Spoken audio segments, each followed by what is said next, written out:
बच्चों, आज की इस वीडियो में हम पढ़ने जा रहे हैं चैप्टर आपका 3, जिसकी हम पढ़ेंगे आगे, जिसमें हमने पहली वीडियो में पढ़ा था कि ग्राफिकल मेथड से हम कैसे सॉल्व करते हैं लीनियर इक्वेशंस को, उनके सॉल्यूशन किस किस टाइप के होते हैं। ठीक है, इंटरसेक्टिंग लाइंस हो सकती हैं उसमें, और हमारा उसमें कोइंसिडेंट लाइंस हो सकती हैं, पैरेलल लाइंस हो सकती हैं।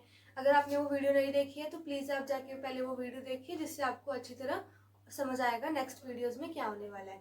ठीक है, अब हम पढ़ेंगे कि ग्राफिकल मेथड क्यों नहीं हम सॉल्व कर सकते ज़्यादा इक्वेशंस को सॉल्व करने के लिए। अगर मान लो किसी इक्वेशन में हमारे पास 2 पॉइंट दे दिए जाएं एक्स और वाई के, जो कोऑर्डिनेट्स दे दिए जाए हमारे पास √3, √5, तो हम इसे ग्राफ में प्लॉट करना बहुत मुश्किल हो जाएगा।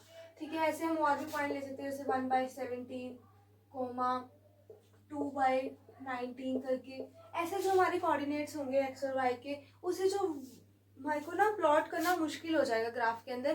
तो इसलिए हम क्या कहते हैं, ग्राफिकल मेथड को नहीं यूज करते। इसके आगे जाके हम यूज करते हैं नया मेथड, जिसका नाम है सब्स्टिट्यूशन मेथड।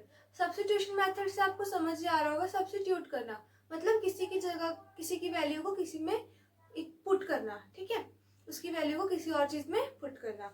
ठीक है, चलो हम समझते हैं कि सब्स्टिट्यूशन मेथड कैसे सॉल्व करते हैं।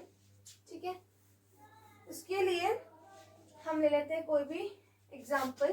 ठीक है, सिंपल सा, जैसे हमने लिया x + y = में हमारा क्वेश्चन है 14 और x - y में 4। ठीक है, हमारे पास ये 2 लीनियर इक्वेशंस हैं 2 वेरिएबल्स में। इसको हम सॉल्व कैसे करते हैं, हम नाम दे देंगे इस इक्वेशन को इक्वेशन नंबर 1, इसको दे देंगे इक्वेशन नंबर 2।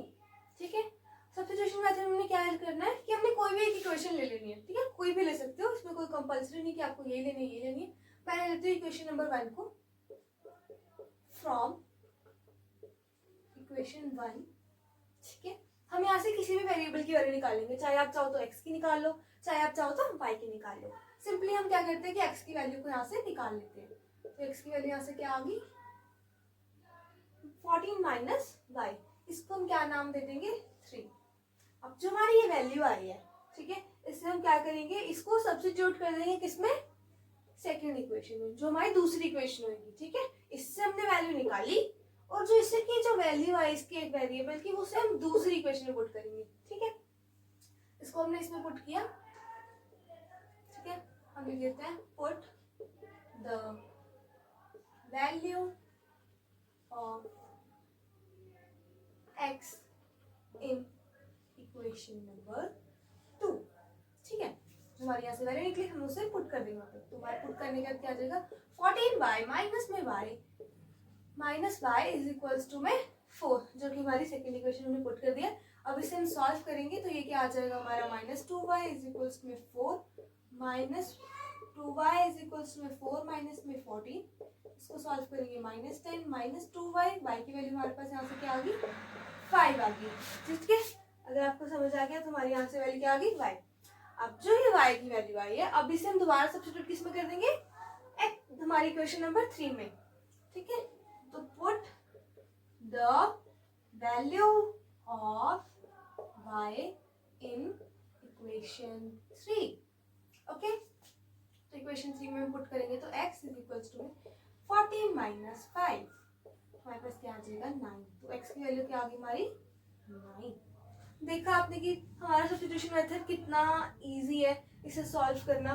बस हमें क्या करना है, कोई इक्वेशंस दी है, उसमें से जो फर्स्ट या सेकंड कोई भी इक्वेशन ले लो, उससे हमें एक वेरिएबल की वैल्यू निकालनी है। वेरिएबल भी आप अपनी चॉइस कर सकते हो, या आपको y की वैल्यू निकालनी है या x की वैल्यू निकालनी है। ठीक है, हमने यहाँ पे x की वैल्यू निकाल ली। ठीक है, फिर उस जो x की वैल्यू है उसे हमें जो दूसरी इक्वेशन होगी उसके अंदर पुट कर देना, सब्स्टिट्यूट कर देना है।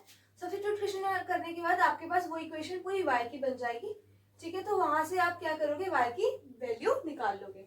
देन उसके बाद देना, जो हमारे पास जो y की वैल्यू आई है उसे आपको क्या करना है, हमारी जो इक्वेशन 3 थी जहाँ हम x की वैल्यू निकाली थी, तो अब हम x की वैल्यू को निकालेंगे, तो उसमें पुट कर देंगे तो हमारे पास क्या आ गई, x की वैल्यू आ गई।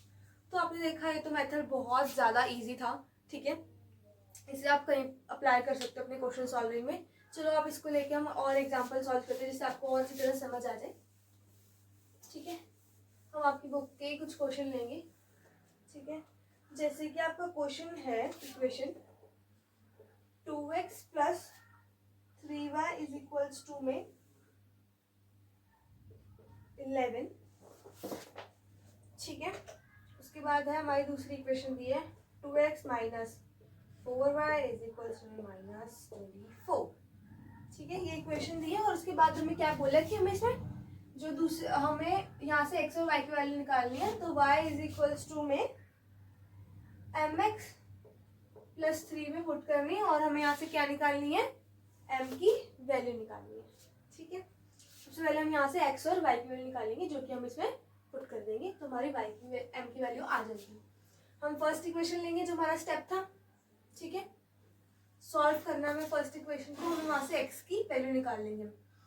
तो हमारी सबसे पहले हम क्या लिखेंगे, पहले हम इसे 1 लिख कर देते हैं, इसे 2 कर देते हैं। फ्रॉम इक्वेशन 1, हमारे इक्वेशन 1 से निकालते हैं वैल्यू x की, वो क्या आएगी, इसको इधर जाना है 11 माइनस 3y और 2 हमारा डिवाइड में आ जाएगा, तो हमारे पास ये क्या आ गई, इक्वेशन नंबर 3 आ गई, ठीक है। अब इसके बाद हम क्या करते हैं, जो हमारी x की वैल्यू आई है इसे हम सब्स्टिट्यूट कर देते हैं इक्वेशन नंबर 2 में।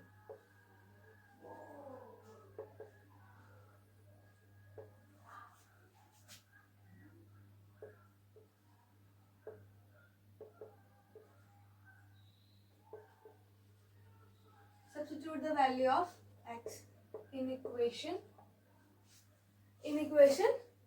2, ठीक है। इसको सॉल्व, अगर हम इसमें सॉल्व निकाले वैल्यू पुट कर दे तो 11 माइनस 3y बाई 2, ठीक है। फिर minus 4y is equals to minus 24, हमने इसे पुट कर दिया सेकेंड इक्वेशन में।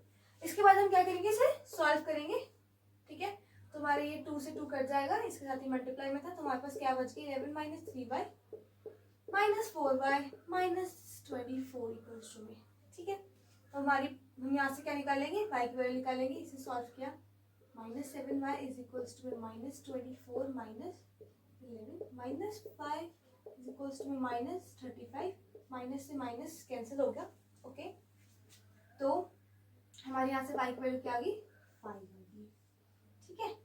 y की वैल्यू 5 आ गई, तो इसके बाद हम क्या करेंगे, इस y की वैल्यू को हम पुट कर देंगे इसमें इक्वेशन नंबर 3 में, ठीक है। Put the value of y in equation 3, ठीक है। तो हम इक्वेशन 3 में पुट करेंगे तो क्या आएगा, 11 माइनस 3 5 और 2, ठीक है। इसको सॉल्व करेंगे 11 माइनस 15 ओवर 2, देन नेक्स्ट होगा हमारा minus 4 over 2 equals to minus 2, ठीक है। तो हमारी यहाँ से x की वैल्यू क्या आ गई, माइनस 2। अब जो हमारी x और y की वैल्यू आई है हम इस वाली इक्वेशन में पुट कर देंगे, जो हमें बोला है जहाँ से हमें क्या निकालना है उसकी वैल्यू, तो हम इसे नीचे लिख लेते हैं, ठीक है। तो y की वैल्यू हमारी क्या निकली थी, 5, तो 5 इज इक्वल्स टू में हमारी x की वैल्यू क्या है उसे पुट कर देंगे माइनस 2 प्लस 3, तो 5 is equals to minus 2m plus 3, ठीक है। तो 5 minus 3 minus 2m, 2 is equals to minus 2m, 2 by minus 1 is equals to m, तो हमारी m की वैल्यू क्या आ गई यहाँ पे, माइनस 1। आपको पेपर में भी अपने इन क्वेश्चंस को ऐसे ही स्टेप वाइज सॉल्व करना है, ठीक है, जिससे आपके और अच्छे नंबर आ जाएंगे स्टेप वाइज सॉल्व करने के। चलो हम इसके एक क्वेश्चन सॉल्व करते हैं, स्टेटमेंट वाला।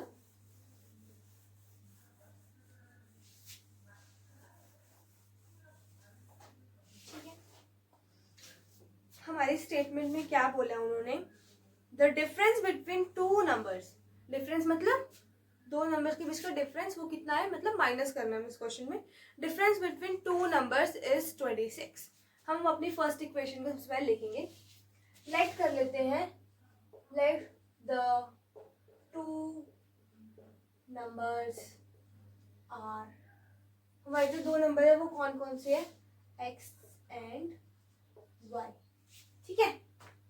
उसके बाद बोला है डिफरेंस बिटवीन टू नंबर्स, तो इन दोनों का डिफरेंस मतलब इनका माइनस करके कितना आना चाहिए हमारा 26। ठीक है, तो x minus y is equals to में 26, तो ये हमारी फर्स्ट इक्वेशन बन गई। ठीक है, हमारी नेक्स्ट बोला उन्होंने one number is 3 times the other, कोई भी जो एक नंबर है वो दूसरे का 3 टाइम्स है। ठीक है, 3 टाइम्स मतलब मल्टीप्लाई, तो जो हमारा मान लो x जो है ना वो y का 3 टाइम्स है। ठीक है, तो ये हमारे पास आ गई 2 इक्वेशन। ठीक है, अब हम यहाँ से क्या करेंगे, जो x की वैल्यू है ना वो हम इसमें सब्स्टिट्यूट कर देंगे। ठीक है, तो put the value of x in equation 1। ठीक है, तो हम आगे 3y equals minus y is equals to 26। ठीक है, अगर हम इसको माइनस करेंगे तो हमारे पास क्या आएगा, सॉरी इसको माइनस करेंगे तो क्या आएगा 2y इज इक्वल्स टू में 26, तो y इज इक्वल्स टू में क्या आएगा, इसको 2 से डिवाइड करेंगे तो क्या आएगा 13। ठीक है, हमारे पास ये आ गया। फिर उसके बाद हमें जो अब y की वैल्यू आई इसे अब क्या करते हैं, हम इक्वेशन नंबर 2 में सब्स्टिट्यूट कर देंगे। तो put the value of y in equation 2। Okay, तो x इज इक्वल्स टू में 3 मल्टीप्लाई बाय 13। ठीक है, तो इसको हम मल्टीप्लाई कर लेंगे तो हमारा क्या आंसर आ जाएगा 39।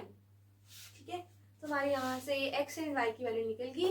यही था हमारा सब्स्टिट्यूशन मेथड में करना है हमें, बस एक इक्वेशन से एक की वैल्यू निकाली एक वेरिएबल की, उस वेरिएबल से हमें y की वैल्यू निकलेगी। ठीक है, उस वेरिएबल को हमें दूसरी इक्वेशन पुट कर देना है, फिर दूसरी इक्वेशन से हमारे पास क्या आता है, उस इक्वेशन से हमारे पास जो वैल्यू आएगी y की उसको सॉल्व करके हमें जो इक्वेशन नंबर हमारी 3 बनती है उसके अंदर में पुट कर देना है। ये हमारा सब्स्टिट्यूशन मेथड हो गया। ठीक है, that's it for this video. हम मिलते हैं आपको नेक्स्ट वीडियो में जिसमें हम पढ़ेंगे एलिमिनेशन मेथड।